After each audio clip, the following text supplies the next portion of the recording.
But I mean, but one would have thought that you can actually do more now, or is that a wrong impression? It may be a wrong impression. Perhaps my voice can make people realize that they are human and they are lovable and they have a lot of potential. But personally, it's harder now to get my boots on the ground and go and talk to them face to face. Because if you visit someone once, it's good, but if they know that you will see them every other day, once a week, for the next 5 years, then they know you're in there with them. And that's what really makes the difference. Not the flash in the pan, not the tokenism, not Christmas or holidays and celebrations only. It's knowing that you're there with them. If they're ill, you'll sort them out. If they get picked up by the police, you'll come to the station. I've had some of them brought to me in handcuffs. That when they were arrested and they said, "Where's your home?" And they would bring them to me. "Where are your family members?" They bring them to me. They would ask, "Is this your son or is this your?" I say, "Yes, he is." "What has he done?" And that really made the difference. There are so many stories here, very interesting stories. Yeah. Well, which one stands out for you?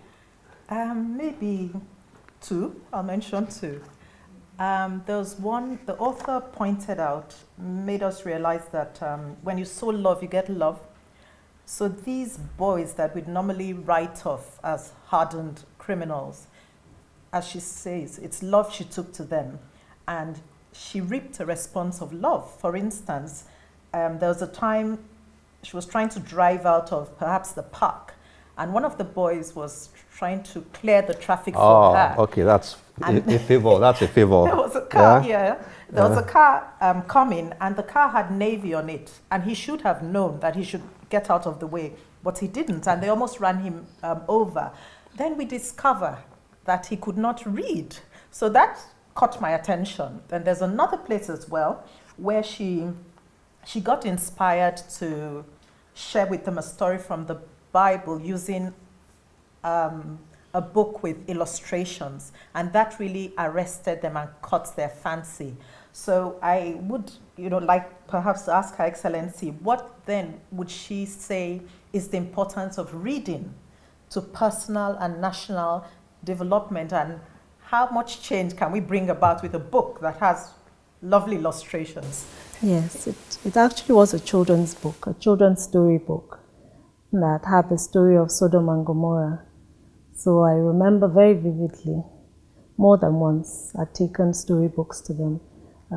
Some were teenagers, some were in their 20s. And I remember I would read a page and then lift up the book so they could see the photo or the picture. And I had them transfixed. I mean, inside I was chuckling away, but I had them completely transfixed. And they'd look at the picture, and then I'd read another page, and they'd look at the picture. I had to hold it up long enough for them to enjoy the picture. And each time I turned and started reading again, they would sort of all breathe out and then listen to the next part of the story. So you cannot underestimate the power of a book. We'll take a break now and continue with the conversation when we return.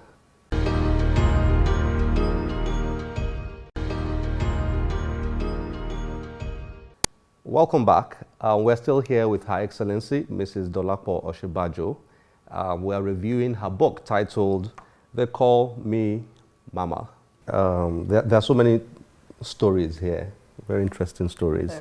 I like the story of Mono. Yeah, Mono. I think the full name was Mono Cotiledon. Yeah. Mono. That's his nickname. Yes. That's what his nickname was. I think what caught my attention about that story, the fact that very bright kid, very intelligent, full of potential, but very hard-hearted, Yes. if I may put it that way.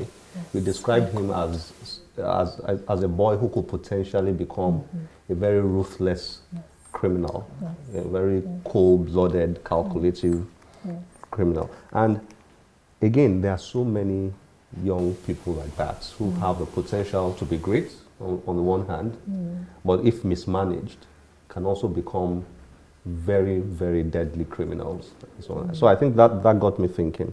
Then I also enjoyed the story of the speakerphone. The boy who was imprisoned, and then you all were speaking to him over the phone. You put the phone on speaker, and so it was like that. I mean, you were really into their lives. I was. They were. I was. For that particular boy, you went to visit him in prison? Yes, more than once. I trailed him from Ikoyi prison all the way to when he eventually ended up in Kirikiri prison. And he was the person that got me to visit the prison for the first time, to visit Kirikiri for the first time. I was discussing with Mrs. Kalango before we started that one of the things that got me thinking when I read this book is, there's this, in Nigeria, there's this gap between those who have and those who don't have. Well, don't make no mistake, I had a lot of big name children under the bridge. Yes. Yes. Big name children. Yes, I had a lot of big name Like children. The Bentley guy. I had a lot of children from very very privileged backgrounds. So what were they doing under the bridge? It was probably drugs that would get them out of the house. I had more than one that clearly came from a very privileged background. I, was also going to remark that the combination of the sort of people that were under, indeed, as you said, just like one of the young men who, when you asked what sort of cars do they like, and he said a Bentley, and that caught your attention. And when you listened, you realized he had a British accent, and his clothes could have been very expensive at some point. So you had those sort of people. Then you had the real downtrodden, but something else most of them shared from the book, I believe it said about 80% of them came from broken homes. So I just wondered about the place of the home in building the individual and the society. I don't know if you have any thoughts on that? Yes, I think the home is very important, and the human being is clearly a very complex creature indeed. The difference that Mono had is that love never touched him. That's why I believe he was cold and unfeeling. The love touched the rest of them. He is one of the very few that the love never touched him. I had big burly men cry. I had them, when they did what they weren't supposed to do, they were very remorseful. Oh, Mama, I'm so sorry. Oh, Mama, I won't do it again. Oh, Mama, forgive me. Oh, I know you're disappointed. I'm so sorry I disappointed you. But love never touched Mono. So I believe he must have suffered a great and severe trauma.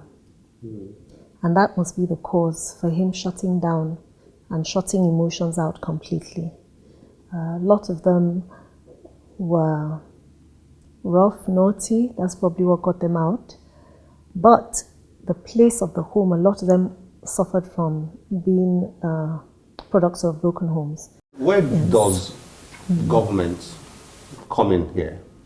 Because you've spoken extensively about the angle of we, the individuals, getting involved in the lives of these young people, showing love, going out of our way to help them. I think that was a question I was trying to ask earlier about safety nets. Okay. Where does government and public structures, where do they come in here?